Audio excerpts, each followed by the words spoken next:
எப்ராயிமே உன்னை எப்படி கைவிடுவேன்? இஸ்ரவேலே உன்னை எப்படி ஒப்புக் கொடுப்பேன்? எப்ராயிமே உன்னை எப்படி கைவிடுவேன்? இஸ்ரவேலே உன்னை எப்படி ஒப்புக் கொடுப்பேன்?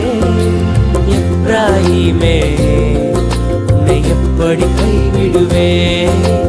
இஸ்ரவேலே உன்னை எப்படி ஒப்புக் கொடுப்பேன்? எப்ராயிமே உன்னை எப்படி கைவிடுவேன்? இஸ்ரவேலே உன்னை எப்படி ஒப்புக் கொடுப்பேன்? மனுஷரை கட்டி இழுக்கும் அன்பின் ஆண்டவரே, அன்பின் கயிறு